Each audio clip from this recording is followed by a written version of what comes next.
সকাল ৭টা। ঢাকার আকাশে রোদের আভা এখনও পুরোপুরি ফুটে ওঠেনি। কারওয়ান বাজারের পুরনো রেললাইন ধরে হাঁটছে এক মানুষ, হাতে ধাতব এক ব্যাগ, তাতে পেঁচানো খবরের কাগজ আর টুকরো কাচ। তার নাম হুমায়ুন কবির, বাংলাদেশ রেলওয়ের সাবেক টিকিট কালেক্টর। মুখে তার শান্ত হাসি, কিন্তু চোখে একরাশ অভিমান। থেমে থেমে বললেন, আমি ২৫ বছর কাজ করলাম এই রেলে। আমাদের বলতো এই রেলটাই দেশের বোঝা, কিন্তু আজ শুনি এই রেল নাকি এখন লাভ করছে। মনে হয় দেশটা আবার শ্বাস নিতে শিখছে। দূরে হুইসেল বাজে। একটি আধুনিক ইঞ্জিন ধোঁয়া ছড়িয়ে এগিয়ে আসে। রেলের শরীরে আঁকা লাল সবুজ পতাকা সূর্যের আলোয় জ্বলজ্বল করছে। এই দৃশ্যটি যেন বাংলাদেশের এক নতুন প্রতীক। একসময়ের লোকসানের প্রতীক আজ রাষ্ট্রের আত্মবিশ্বাসের প্রতীক হয়ে উঠছে। বিগত ১.৫ দশক ধরে বাংলাদেশের রাষ্ট্রীয় প্রতিষ্ঠানগুলোর নাম শুনলেই ভেসে উঠত একটাই শব্দ, লোকসান। রেল লোকসান, বিমান লোকসান, বন্দর লোকসান, এমনকি বঙ্গবন্ধু স্যাটেলাইটও নাকি লোকসানে চলছে। এই শব্দটা এতবার বলা হয়েছে যে সাধারণ মানুষও বিশ্বাস করে ফেলেছিল বাংলাদেশ একটি অকার্যকর রাষ্ট্র। এখানে কিছুই লাভজনক হতে পারে না, সবকিছুতেই ভর্তুকি লাগে, আর সেই টাকাও বিদেশ থেকে ধার নিতে হয়। কিন্তু কেউ জিজ্ঞেস করেনি এই লোকসান আসলে কার, প্রতিষ্ঠানের নাকি রাষ্ট্রের উপর ভর করে গড়ে ওঠা দুর্নীতিবাজদের। অর্থনীতিবিদ মাহবুবুর রহমান একবার বলেছিলেন, বাংলাদেশের লোকসানের মানে হচ্ছে সরকারি খাত থেকে টাকা বেসরকারি পকেটে স্থানান্তর। রেল, বন্দর, বিমান সবখানেই একই গল্প। প্রকল্পের বাজেট হতো ১০০ কোটি, কিন্তু কাজ হতো ৫০ কোটি টাকার। বাকি অংশ চলে যেত মন্ত্রী, সচিব, ঠিকাদারদের অদৃশ্য ভাগে। লোকসানের প্রতিবেদন তৈরি করা হতো হিসাব মেলাতে। এভাবেই বছরে বছরে জনগণের অর্থে সাজানো হতো লোকসানের কাহিনী। বহুদিন ধরে অভিযোগ ছিল বাংলাদেশের এই লোকসান শুধু দুর্নীতির কারণে নয়, বরং পরিকল্পিত রাষ্ট্রীয় সক্ষমতাকে দুর্বল করার ফল। বিগত সরকারের সময়ে ভারতের সঙ্গে একের পর এক অস্বচ্ছ চুক্তি হয়েছিল রেল, বন্দর, বিদ্যুৎ ও বিমান খাতে। ভারতীয় ঠিকাদার ও পরামর্শক প্রতিষ্ঠানগুলো এমনভাবে এই চুক্তিগুলো লিখেছিল যাতে বাংলাদেশের লাভের সুযোগই না থাকে। চট্টগ্রাম বন্দরে ভারতীয় ট্রানজিট সুবিধা, খুলনা মোংলা রেল সংযোগে ভারতীয় ঋণ, হজরত শাহজালাল বিমানবন্দরের সফটওয়্যার রক্ষণাবেক্ষণ ভারতীয় কোম্পানির হাতে। সবকিছু এক সূক্ষ্ম কূটনৈতিক ফাঁদে বাধা ছিল। দিল্লি চেয়েছিল বাংলাদেশ যেন অর্থনৈতিকভাবে তাদের উপর নির্ভরশীল থাকে। যতক্ষণ বাংলাদেশ লোকসানী রাষ্ট্র বলে পরিচিত থাকবে, ততক্ষণ সে আত্মনির্ভর হতে পারবে না, এবং সেই লোকসানী হয়ে উঠেছিল ভারতের কূটনৈতিক হাতিয়ার। তারপর এলো এক নতুন সময়। ডক্টর মোহাম্মদ ইউনূসের নেতৃত্বে গঠিত নতুন প্রশাসন ধীরে ধীরে শুরু করল গোপন এক অভিযান, দুর্নীতির শিকড় খোঁজার। বলা হয় প্রথম ৩ মাসে সরকারি ব্যয়ের ১৮% অদৃশ্য খাতে যেত, কিন্তু প্রশাসনিক পরিবর্তনের পর সেই অদৃশ্য খাত প্রায় শূন্যে নেমে আসে। রেলের ডিজিটাল ট্র্যাকিং সিস্টেম, বন্দরে অটোমেটেড কাস্টমস, বিমানে বিদেশি এজেন্ট বাদ দিয়ে নিজস্ব টিকিট ব্যবস্থাপনা, সব মিলিয়ে রাষ্ট্রীয় খাতগুলো এক নতুন গতিতে চলতে শুরু করে। ফলাফল, মাত্র ১ বছরে রেলওয়ে করেছে ১১৮ কোটি টাকা লাভ।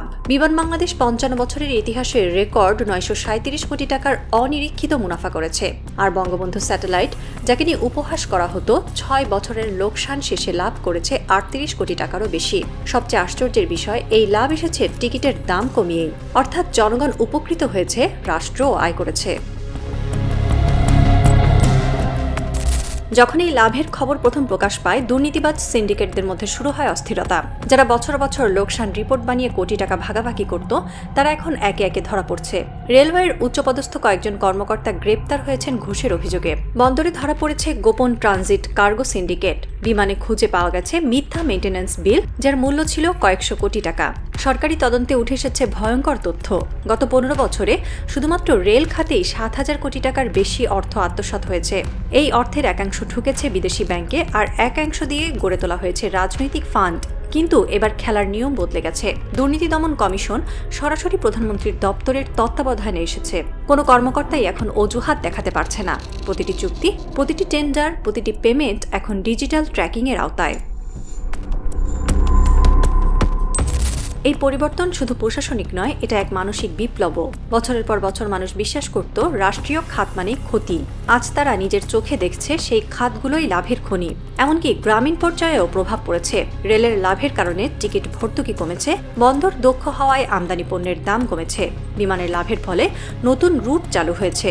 অর্থনীতিবিদ ডক্টর সাদিকুল ইসলাম বলেছেন, বাংলাদেশের জনগণ প্রথমবারের মতো অনুভব করছে রাষ্ট্রের অর্থনীতি তাদের জীবনে সরাসরি প্রভাব ফেলতে পারে।